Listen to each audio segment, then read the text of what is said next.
4 PM news network में दोस्तों आपका स्वागत है। मैं हूं आपके साथ राशिद ज़हीर। अब अमेरिका की इंटेलिजेंस और वहां के जो बड़े बड़े अधिकारी हैं वो इस बात पर मुत्तफिक हो गए कि साहब ईवीएम हैक की जा सकती है। पिछले दिनों एलन मस्क ने जब ये बात कही तो काफ़ी चर्चा हुई थी, लेकिन अब ये तुलसी गैबर्ड, पहले बात तो मैं आपको इनका परिचय दे दूं। तुलसी के नाम से आप सोचते होंगे कौन है, ये भारतीय मूल की हैं। नहीं, ये भारतीय मूल की नहीं है। इनकी माँ, इनके फादर, इनमें से दोनों में से एक भारतीय मूल के हैं, लेकिन ये पहली महिला ऐसी हैं जो क्रिश्चियन टू हिंदू हुई है, कन्वर्ट हुई है बाकायदा पढ़ करके। याद रखिएगा मेरी बात, पहले क्रिश्चियन थी, बाद में पढ़ करके ज्ञान लेकर के तब हिंदू धर्म इख्तियार किया। इनकी बात बता रहा हूँ। अब तो यकीन कर लोगे, जो व्यक्ति पढ़ लिख करके धर्म चेंज करता है उसके बारे में कुछ तो भरोसा करोगे नहीं। चलिए खैर, एक वीडियो दिखाने जा रहा हूं दोस्तों। इसके अंदर उन्होंने बाकायदा बताया कि किस प्रकार से मेरे जो विभाग है वो ये बता रहा है कि ये ईवीएम की मशीन कंप्रोमाइज़ की जा सकती है। खबर यह है कि Tulsi Gabbard just announced at the cabinet meeting में उन्होंने अनाउंस किया कि हर ऑफिस, उनके ऑफिस ने ऑब्टेन किए हैं, ऐसे एविडेंस इकट्ठे किए हैं जो मैसिवली ये बता रहे हैं कि वोटिंग मशीन जो है वो कंप्रोमाइज हो सकती है। Allow the hackers to flip votes, वाह, उनका कहना यह हैकर्स इसको कर सकते हैं। We have evidence of how these electronic voting system have been vulnerable to hackers, show more. कहने का मतलब दोस्तों ये पूरी खबर है। Yesterday president Trump ordered DOJ to investigate Chris. आप छोटा सा ये वीडियो देखें, उसके बाद फिर मैं आपको इसके बारे में थोड़ा और बताऊंगा। I've got a long list of things that we're investigating. We have the best of the best going after this. Election integrity being one of them.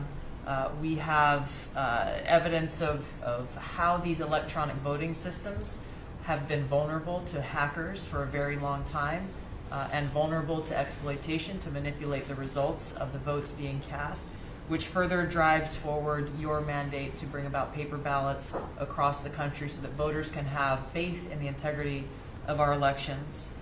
आपने देख लिया, एक पत्रकार लिखते हैं, इस वीडियो को देखने के बाद मैं आपको बताता हूं कि तुलसी ने कैबिनेट मीटिंग में बताया कि ईवीएम में उन्हें ऐसे सबूत मिले जो बताते हैं कि वोटिंग मशीन को हैक किया जा सकता है।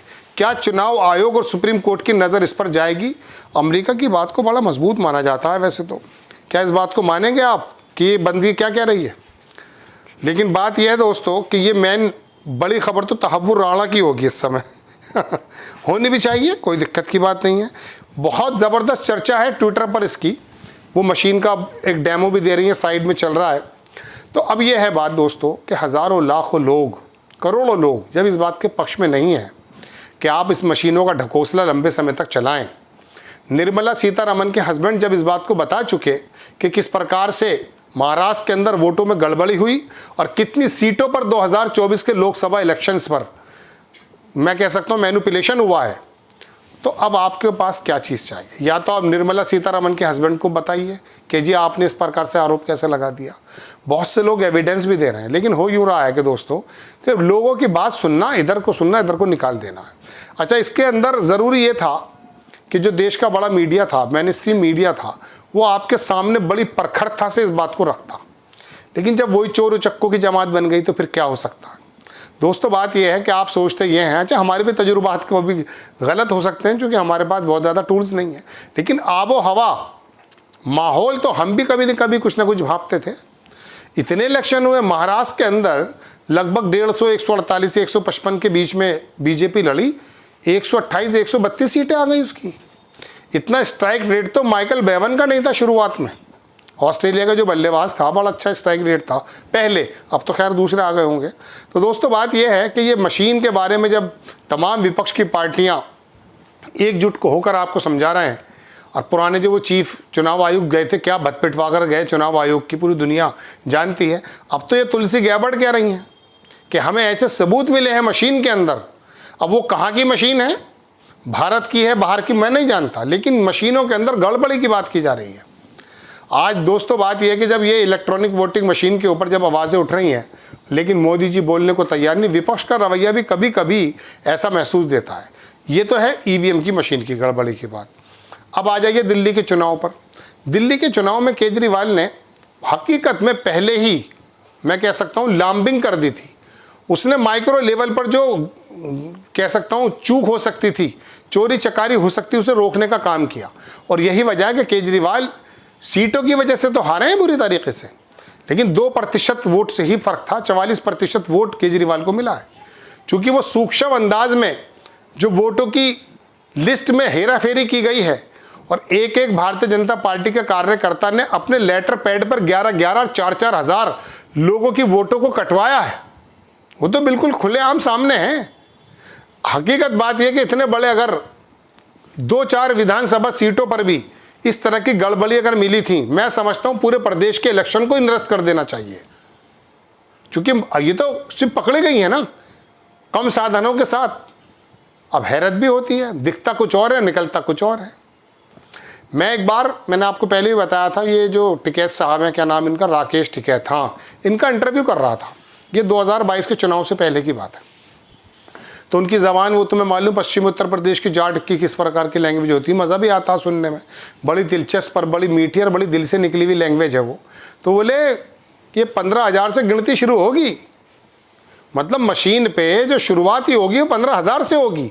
हर एक डब्बे में 15,000 वोट या एक बूथ पर वोट, जैसे भी उन्होंने बताया। मैं हंस पड़ा, मैं कि जी आप ये कहना चाहते हैं? कह रहे हाँ। तो दोस्तों, जब इतना बड़ा शक की सुई इस पर घूमती है, अब अमेरिका से इसको तो बड़ा अनुसरण करते हैं। अभी इटली के अखबार मोदी जी की तारीफ करते हैं। नोएडा के अंदर देखिए वो जो जितने बागड़ बिल्ले बैठे हैं वो ऐसा शोर मचाते हैं जैसे उनके अब्बा की तारीफ कर दी गई हो, शोर मचाते हैं। लेकिन जब वहाँ के इंडेक्सेस आते हैं कि फला जगह आप फेल हो रहे हैं, उस पर कहते हैं ये देश के खिलाफ हैं, ये देश की तरक्की के आगे आ गए, ये गोरे पहले भी हमारे दुश्मन थे। अरे गोरा अगर तारीफ लिखता है तो सिर पे रख के क्यों घूमता है भाई? गोरे की तारीफ तो सिर पे। और जब वो कहता है एविडेंस के साथ, सबूत के साथ कि यहाँ पर गड़बड़ी है, तो वो देश की तरक्की के खिलाफ है। बात ये देश में हो या विदेश में हो, अगर आपसे सवालात या आपकी किसी अनियमितता को खोलने का काम यदि कोई संस्था, कोई एनजीओ, कोई पत्रकार या कोई भी बंदा करता है, तो वो दरअसल देश के खिलाफ होता है। दोस्तों, बात यह है कि अब तो ये वीडियो आया है, और ये कौन है? देखिए, मैं आपको बताऊं, ये नेशनल इंटेलिजेंस की हेड हैं, जो अमेरिका की, छोटी मोटी नहीं है। मैं एक साहब को और देख रहा था, उन्होंने बताया था पूरा, तो उन्होंने भी कुछ लिखा है, वो भी दिखाता हूं मैं, अगर मुझे मिल जाता है। बात यह है कि दोस्तों, कोई बात का असर तो हो। देखिए, एक साहब है, उन्होंने लिखा कि निकल के आएगा तो मैं दिखाऊंगा आपको। हाँ, ये आ गया। इन्होंने लिखा कि अमेरिकन इंटेलिजेंस की डायरेक्टर तुलसी गैबार्ड कह रही हैं कि ईवीएम हैक की जा सकती है और उसकी जांच होगी। उम्मीद है भारत सरकार भी इस पर ध्यान देगी। देना चाहिए, लेकिन दे पाएंगे क्या भारत सरकार ध्यान? मुझे तो लगता नहीं है। आपको खबर कैसी लगी अपनी राय कमेंट्स बॉक्स में ज़रूर दीजिए। चैनल को सब्सक्राइब कीजिए, शेयर कीजिए। नेक्स्ट टाइम मैं किसी खबर के साथ हाजिर होता हूँ। जय हिंद।